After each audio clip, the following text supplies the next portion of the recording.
तो the casting is amazing. Villain, वही ना विलन, वही हमारा तुरसम। तो और ये जो स्टोरी है ना डायनेस्टी टाइप, मुझे बड़ी बात है, मुझे ना ऐसे विरासत वाले ड्रामे, बड़ी फैमिली, खानदान, पर समझ में आया, मुझे पसंद है। मेरा मसला ये है, फिल्मी लगता है मुझे, अच्छा लगता है, मजा आता है। तो मैंने इस तरह से इसको एंजॉय किया। It has a bit खई वाइब। हाँ वो भी है, और ये जो बस एक बड़ी वाली फिल्म, आपको लगता है आप मूवी देख रहे हैं, ऐसा लगता है कि आपको बहुत महंगा ड्रामा देख रहे हैं, अच्छी बड़ी प्रोडक्शन। तो it's looking nice, signature project है, तो नजर आ रहा है। I think establishing characters, story line, backdrop बहुत अच्छा था। ओवरऑल एम्बियंस बड़ा अच्छा, cafe, the mood.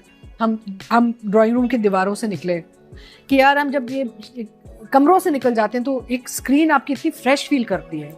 So the scale was lovely. Momina Duraid की प्रोडक्शन और हम टीवी के साथ फरस इश्तियाक इसकी राइटर हैं और डायरेक्टर हैं शहजाद कश्मीरी, और बात हो रही है जंजीरें। अभी जो स्टार्ट में आपने क्लिप्स देखे, ये हमारे सेलिब्रिटी क्वींस जो हैं उनका पर्सनल ओपिनियन है, हम उससे डिसएग्री भी कर सकते हैं और एग्री भी कर सकते हैं। इसी तरह मैं इस वीडियो में जो ओपिनियन दूंगी वो मेरा पर्सनल होगा, आपका पूरा राइट है, आप उससे डिसएग्री कर सकते हैं।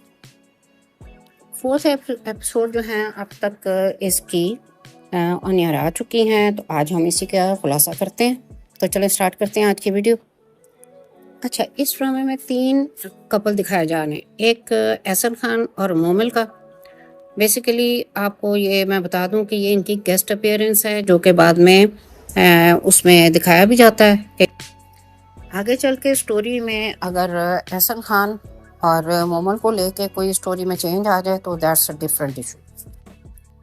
अच्छा, इनका बताया गया है शेरदिल और मागुल का कि इनके 5 साल शादी को हो चुके हैं और इनके अभी तक बच्चे नहीं हैं, और एहसन खान जो हैं उनको कोई डिजीज़ भी है जिसका कि बताया नहीं जा रहा, अभी सस्पेंस है उसका कि उसको क्या प्रॉब्लम है। और उसके बाद है सजल अली और अमीर गिलानी का, और एक पेयर है दानियाल जफ़र और सहरा हाशमी का। और इनके साथ जो और लोग काम कर रहे हैं उसमें एक समिया मुमताज़ हैं, सीमिरा आइल हैं और अदनान सदीकी हैं। अब समिया मुमताज़ को एहसन खान की मदर का रोल मिला है। अब इससे पहले समिया मुमताज़ और एहसन खान जो हैं वो हस्बैंड एंड वाइफ के तौर पर उडारी एक ड्रामा चला था, उसमें ये as a husband and wife आ चुके हैं। तो ये बड़ा सरप्राइजिंग था कि इस ड्रामे में वो माँ बेटा बने हुए हैं। हैरत तो होती है ना फिर इस चीज़। OST की भी अगर हम बात करें तो कुछ इतना अभी तक अट्रैक्टिव नहीं लग रहा, मे भी बाद में सुन के हमें भी आदत हो जाए, लेकिन अभी फ़िलहाल तो ऐसे लगता है जैसे समवन इज़ शाउटिंग। इसी तरह अगर हम इसके पोस्टर की बात करें तो जैसा कि आप देख भी रहे हैं कि इसमें 2 लोग ब्लैक एंड वाइट में आ रहे हैं, एक सहरा हाशमी और एक अमीर गिलानी। तो अब अगर पोस्टर पर ही हम रहते हैं तो उसमें ऐसे समझ आती है जैसे इन दोनों की डेथ हो जाएगी इस ड्रामे में आगे चल। मीन्स स्टोरी आगे चलेगी सजल और दानियाल की, मीन्स रबिया और सरबुलंद की, बिकॉज ऑलरेडी मीडिया में आ चुका है कि सजल और दानियाल जो है इनको लीड रोल में कास्ट किया गया है किसी प्रोजेक्ट में। जो स्टोरी अब तक इसकी समझ आई है या अब तक जितनी स्टोरी सामने आई है उसके हिसाब से अगर देखा जाए तो ये संगे माँ रखाई इस टाइप की स्टोरी ही नज़र आ रही है, जो आप समझ ले ट्राइबल वॉर्स होती हैं उसमें वो ख़ानदानी दुश्मनी चल रही है, उसने उसकी जगह ले ली, उसने उसकी जगह ले ली, उसने कब्ज़ा कर लिया, उसके नतीजे में कभी वो मतलब औरत तो हमेशा से ही हथियार रहा है, तो उसी को बीच में यूज़ कर लिया कि उसका रिश्ता ले लिया, चाहे वो ज़बरदस्ती से ले लिया, या ऐसे ट्राइबल वॉर्स में एक लड़की के ऊपर भी स्टार्ट हो जाती है ये वॉर। और जैसे मैं मंटोनी में लड़की पर ही शुरू हुई थी 30 साल पहले, तो इसी तरह इसमें भी लग रहा है, क्योंकि बीवी जान जो है वो यही बताती हैं कि उसको इसी वजह से उन्होंने पाला नहीं था तुरसम को, क्योंकि उनके माइंड में ये चीज़ थी कि ये उनकी सौतन का बेटा है, तो लिहाजा उन्होंने उसको पालने से इनकार कर दिया था आगा जी के सामने, और उन्होंने उसको रखा था, वो ननिहाल में पला, और ननिहाल भी उसका कौन है, जो ज़फ़रान खान है। मेरा पर्सनल ओपिनियन ये है कि इस किस्म की स्टोरीज़ को या इस किस्म के वायलेंस को, जो जैसे ट्राइबल वॉर्स हैं या वैसे वायलेंस है, तो उसको इतना ग्लैमराइज करके नहीं दिखाना चाहिए जिस तरह के दिखाया जाता है हमारे ड्रामास में। तो ये चीज़ नहीं होनी चाहिए। आई थिंक बहुत ज़्यादा फैंटेसाइज कर दिया जाता है और मेरा नहीं ख्याल कि इसका कोई इतना अच्छा इम्पैक्ट आता है सोसाइटी में। आपकी इसके बारे में क्या राय है, आप ज़रूर कमेंट बॉक्स में शेयर कीजिएगा।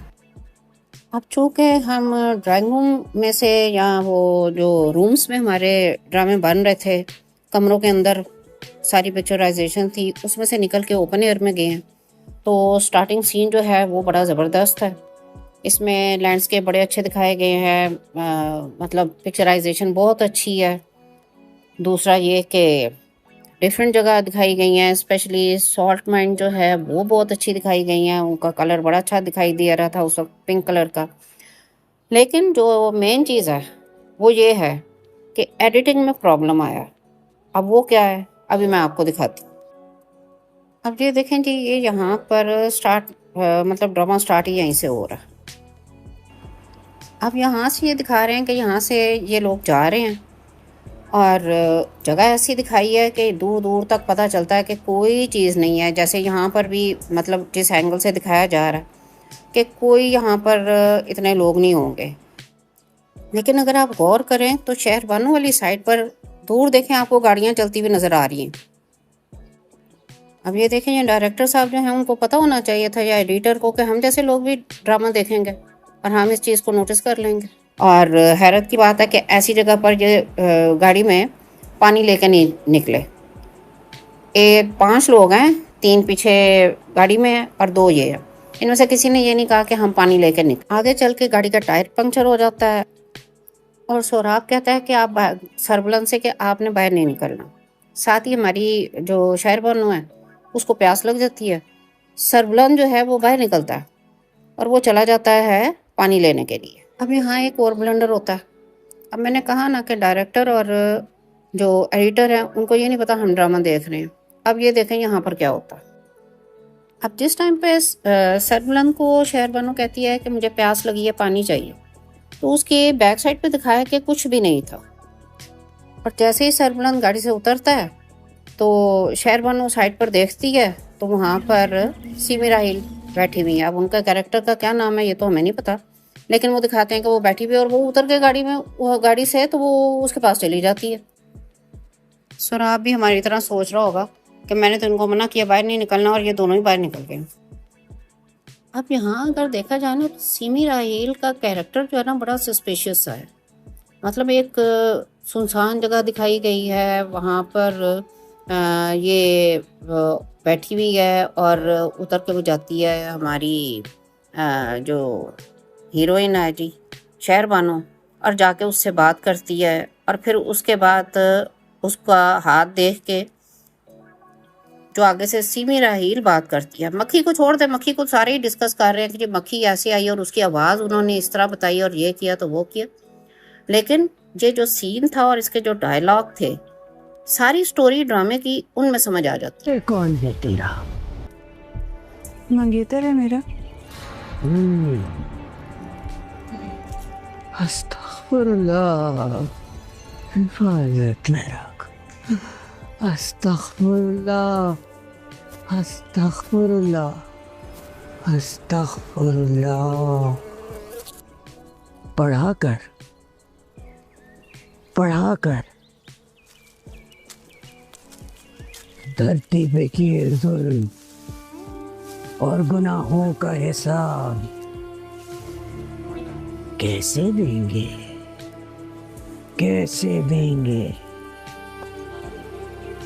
हिसाब तो देना है। जो स्टिक तोड़ दी है ना सीमी राहिल ने, उसी से अंदाज़ा लगा लें कि कितना सस्पेंस है इस सारे सीन में भी और ड्रामे में भी, कितना मिस्टीरियस है। और ख़ास तौर पे उसके डायलॉग, धरती पे किए जुल्म और गुनाहों का हिसाब कैसे दोगे? हिसाब तो देना होगा। कुछ भी है, प्रेजेंटेशन बहुत अच्छी है इस ड्रामे में, हर मतलब सीन की भी और वैसे भी हर चीज़ की। अच्छा जी, यहाँ से सीन चेंज होता है तो आ जाती है हमारी सजल मीन्स के रबिया। और दिखाते हैं कि जी मुदस्सर और रबिया की शादी हो गई हुई है और अब बर्थडे सेलिब्रेट हो रही है। और वो वहाँ पर रबिया जो है ना, वो बेचारी बड़ी इमोशनल हो जाती है, क्योंकि गरीब बेचारी का ना बर्थडे कभी सेलिब्रेट नहीं हुई होती। वो कहती है 1-2 दफ़ा मैंने की है खुद, लेकिन हमारे पास कभी इतने पैसे ही नहीं हुए थे कि बर्थडे सेलिब्रेट करें। तो तुम्हें कैसे पता चला मेरी बर्थडे आज? तो वो कहता है कि निकाह नामे पे साइन करते वक्त मैं तुम्हारी बर्थडे देख ली थी कि कब है और मैंने याद रखा था। हाय, कितना रोमांटिक लग रहा है ना ड्रामे में, इस तरह कर रहा है, और कहीं रियल लाइफ में भी ऐसे हो तो कितना ही अच्छा लगे। लेकिन ये सिर्फ ड्रामा है, ये सोच के देखा करें ड्रामे को।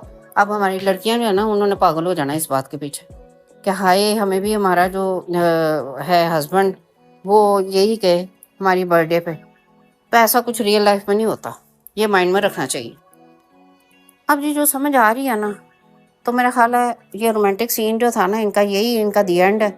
और चूँकि विलन की एंट्री हो गई है और मुदस्सिर जो है ना उसका मर्डर होना है अब यहाँ पर। अब जी नेक्स्ट सीन से ना हमें बैकग्राउंड में ले जाया जाता है और उसमें दिखाया जाता है कि जी पहले ये हुआ। अब अक्सर लोगों का एतराज़ है कि जी ये बताया नहीं गया कि कितना पहले का टाइम है, लिखा हुआ आ जाता है। अब वो लिखा हुआ अमूमन आता तो ऐसे ही है, यूजली तो होता है कि जैसे ही सीन स्टार्ट होता है और उसमें बताया जाता है कि ये बैकग्राउंड में हम चलेंगे, ये इतना पुराना सीन है या इतनी पुरानी स्टोरी यहाँ से स्टार्ट हो रही है, तो वो उसी वक्त ही लिखा आ जाता है। लेकिन यहाँ पर थोड़ा सा सीन गुजरने के बाद आता है। तो जिन लोगों को कन्फ्यूजन है, जैसे हमारी नादिया खान क्वीन जो है ना, उनको ही कि जी वो लिखा हुआ नहीं आया, उन्होंने बड़ा जोर दिया इस बात पे कि वो लिखा हुआ आना चाहिए था, तो वो लिखा हुआ आया है। अब यहाँ हमें बताया गया कि रबिया जो है ना वो एक ढाबा चलाती है बियास किचन के नाम से। अब सजल की बात करें तो उसने अपना गेटअप जो कि लोगों को बहुत पसंद आ रहा है, लेकिन वो कॉपी पेस्ट ही है टर्किश ड्रामे की। उसमें आयशा गुल जो है उसका ड्रामा था, उसने ये गेटअप रखा हुआ था, तो वो सजल ने भी कॉपी पेस्ट कर लिया। लेकिन ये है कि अच्छा चलो अब ये तो सारा कुछ हो गया, गेटअप भी हमने अडॉप्ट कर लिया, सारा कुछ है। अब वो मार्केटिंग कर रही है। जब सरबुलंद आता है अपने दोस्तों के साथ उसके ढाबे पे, तो उनको कहती है, चलो मार्केटिंग तो वो बड़ी अच्छी कर रही थी, लेकिन उनको क्या कहती है, टिम्बर चटनी। अब टिम्बर चटनी तो अब खानी पड़ेगी हमें भी। अच्छा अब यहाँ पे ठीक है, वो मार्केटिंग बड़ी अच्छी कर रही थी और उनको स्नैक्स की ऑफ़र की। ज़ाहिर है यही तरीका होता है कि वो तो सिर्फ चाय ले रहे थे, तो आप अपना किस तरह से रन करेंगे बिजनेस। तो उसमें वो कहती है, चलो जलेबियों तक बात करती है कि देसी घी में है, तो हमें कोई प्रॉब्लम नहीं था। लेकिन वो कहती है कि समोसे हमारे देसी घी में, तो ये बात तो बिल्कुल भी एक्सेप्टेबल ही नहीं है। मैं तो बड़ी सरप्राइज हुई थी इस बात पे। ये ना कुछ ज़रा ज़्यादा हो गया, दिल पे जाके लगा मेरे कि समोसे देसी घी में भी हमारे पास अवेलेबल। अच्छा अब बिया जो है उसका मतलब कि रबिया जो है उसका एक छोटा भाई है और एक उसके मामू है।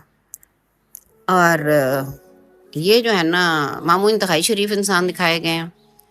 तो शरीफ इंसान जो होता है वो बेसिकली तो बुज़दिली होता है ना, जो हमारे यहाँ एक कॉन्सेप्ट बना हुआ है, तो वो बोल नहीं सकेगा, डरपोक होता है। बुज़दिल भी क्या कहना, डरपोक होता है। अच्छा अब ये समझ नहीं आई कि ये रबिया कहाँ से आई है, कौन है।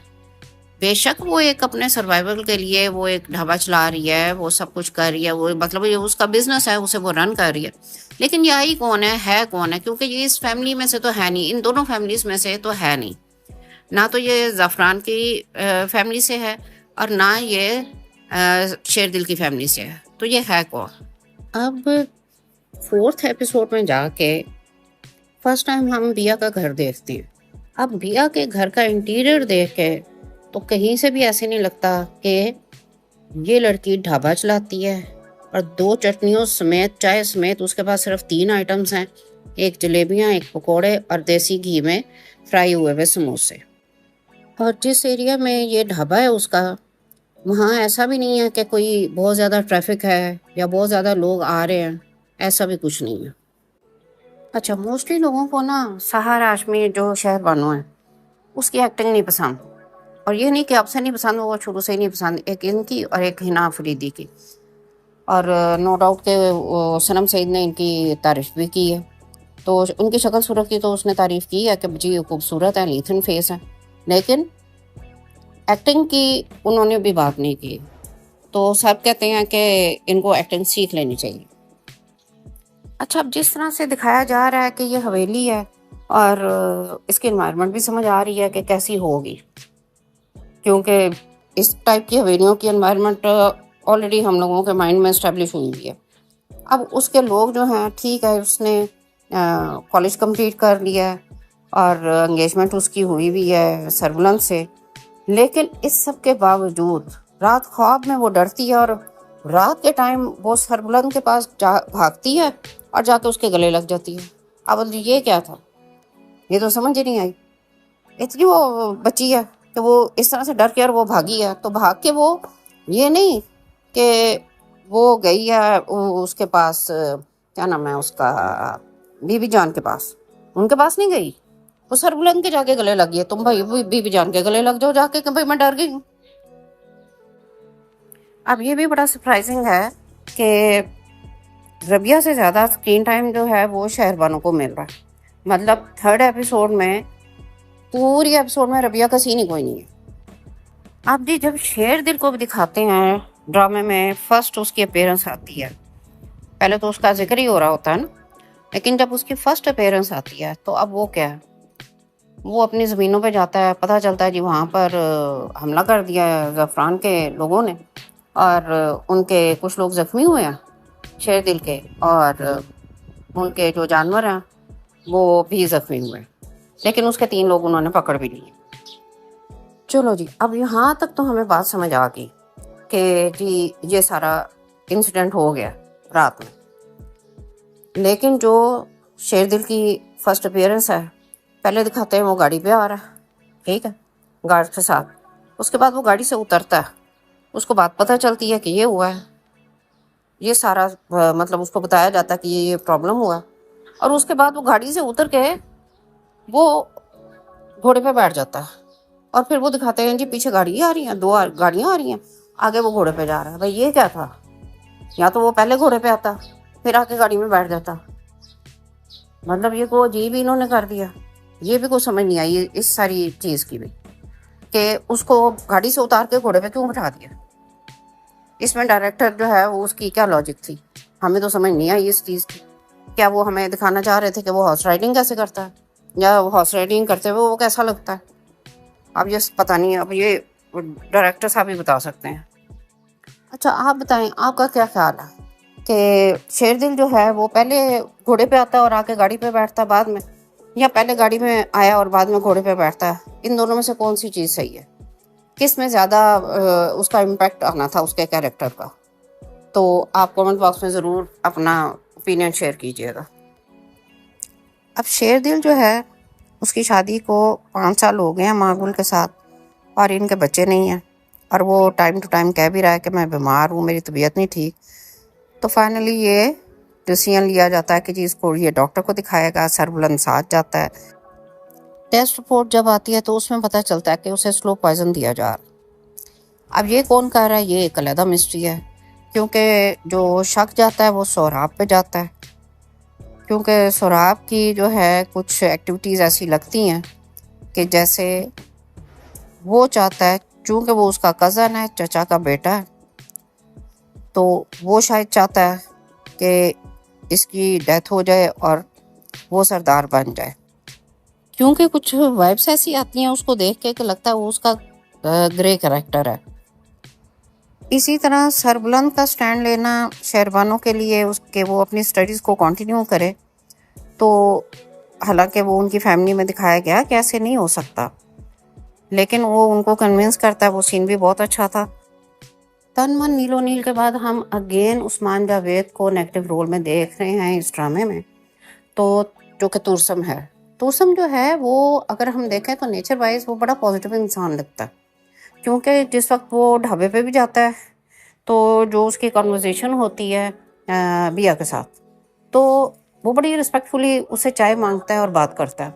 इसी तरह जब वो उसका रिश्ता लेके जाता है तो तब भी वो बड़ी रिस्पेक्टफुली बात करता है। और दोनों टाइम्स बिया जो है वो मतलब हम ये कह सकते हैं कि ओवर रिएक्ट करती है, क्योंकि जाहिर है कि जब एक तो वो रिश्ता मांगने आया है, सिंपल इनकार भी हो सकता है, बेशक आपको कितनी ही नफरत क्यों नहीं है। और फिर ये है कि जब वो ढाबे पे आया चाय मांगने के लिए, तो तब भी आप तो सर्विसेज प्रोवाइड कर रहे हैं, आपका ढाबा है, आप क्यों उसको इनकार कर रहे हैं कि जी मैं चाय नहीं देती तुम्हें, अभी कुछ तैयार नहीं है, ये नहीं है, वो नहीं है। मतलब ये ओवर रिएक्ट कर गई थी वहाँ पर मेरे हिसाब से। अच्छा, उसके बाद जब वो घर में भी शीरी और ज़ुमरत जब बात कर रहे होते हैं, तो वो उससे भी उस वक्त ज़ुमरत को भी डांट देता है कि तुम इस जगह पे दोबारा नहीं आओगे, और शीरी से अगर मिलना तो कहीं बाहर मिलो। जब ज़ुमरत कहता है कि जी यही तो हमें अंदर की खबरें देती है, मीन्स ये कि ज़ाफ़रान की ये भेजी हुई कोई लड़की है जो शेरदिल के घर से सारी अंदर की जो खबरें हैं वो देते हैं।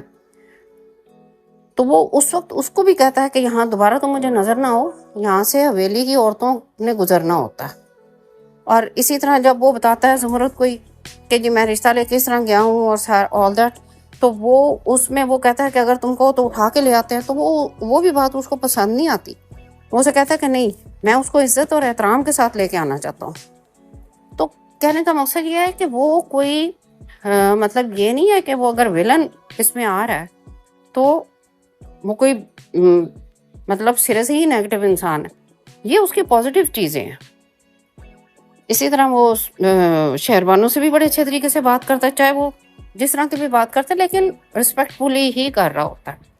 हाँ, ये ज़रूर है कि वो हवेली के अंदर नहीं जाता और वो उसका उनके साथ इख्तिलाफ ज़रूर है।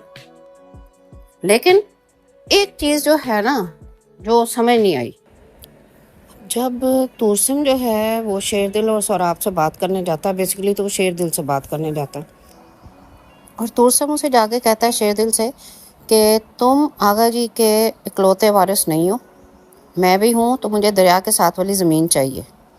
और इस बात पर उनका कॉन्फ्लिक्ट होता है, और ड्यूरिंग कॉन्फ्लिक्ट ही सौराब खान बताता है कि ज़फ़रान खान ने उसके बाप को मारा था, और उसमें जो उस वक्त जिरगा बैठा था उसमें ज़फ़रान खान ने अपनी जान बचाने के लिए जो अपनी बहन थी वो बदले में दे दी थी, जो कि तुर्सम की माँ है। जो शख्स अपनी जान बचाने के लिए बहन को आगे कर दे, इससे और उम्मीद भी क्या की जा सकती है? माँ को गाली दे रहा तू? गाली मैंने नहीं, तेरे मामा ज़फ़रान खान ने अपनी बहन को दी थी। मेरे माँ पर कत्ल किया था उसने। जिरगे में फैसले का वक्त आया तो बगैर अपनी जान बचाने के लिए ज़फ़रान चाची को सामने ले आया। अब तुर्सम का और शेरदिल और सौराब का ये जो सीन था, ये 3rd एपिसोड में था, जबकि 4th एपिसोड में जाके वो रिश्ता मांग चुका है गिया का। अब बात ये है कि वही बात तो वो करने के लिए जाता है ज़फ़रान खान के पास कि मैंने लड़की देखी है, मुझे पहली दफ़ा किसी लड़की से मोहब्बत हो गई है और उससे मैं शादी करना चाहता हूँ, तो यहाँ से आप और हवेली से बीजान जो है ना वो जाएंगी। तो आगे से ज़फ़रान खान जो है वो उसको जो स्टोरी सुनाता है उसकी समझ नहीं आई। अपने मामा को ताने पड़वा के, मरी माँ की बेइज्जती करवा के। बेइज्जती? ताने? किसने मामा? शेरदिल खान, सौराब खान और उसके आदमियों ने। कहते हैं कि तू और मैं बुज़दिल है, अपने घर की औरतों को आगे करते हैं। तेरी मरी माँ की बेइज्जती की है उन्होंने, तो ये तो कम ज़ात और कम नस्ल कहते हैं। ऐसा कहा उन्होंने? ये सारी बात जो ज़फ़रान खान बता रहा है तुर्सम को, तो ये तो फेस टू फेस हुई थी सौराब खान के साथ और शेरदिल के सामने, ये तो वो बात थी। और यहाँ पर जो तुर्सम का रिएक्शन है वो ऐसे है कि जैसे किसी 3rd पर्सन के सामने कोई बात हुई है और अब ज़फ़रान तुर्सम को बता रहा है। ये समझ नहीं आई कि ऐसा क्यों हुआ। बेसिकली तो ज़फ़रान खान जो है वो तुर्सम को इसलिए रिकॉल करवा रहा है ताकि उसके अंदर और नफ़रत डेवलप करे और वो शेरदिल से लड़े, मतलब उसका अपना है, क्योंकि सारी ज़िंदगी से जो उसने ज़िल्लत उठाई है, खून बहा में अपनी बहन को दे के अपनी जान बचाई है, वो उस चीज को खत्म करना चाहता है। इसीलिए ब्लड मनी में आई हुई औरत और जो कि सौतन भी हो, तो उसको बीबी जान जो है उसने एक्सेप्ट करने से इनकार कर दिया और उसके बच्चे तुरसम को भी पालने से इनकार किया। जब नफरत की फसलें बोई जाती हैं तो फिर नफरत ही काटनी पड़ती है। बदले में आई हुई औरत की औलाद को मैंने एक्सेप्ट नहीं किया, आगा जी मेरी जिद के आगे हार मान गए। कल मैंने उसकी माँ बनना कबूल नहीं किया था, आज वो मेरा बेटा बनने के लिए तैयार नहीं।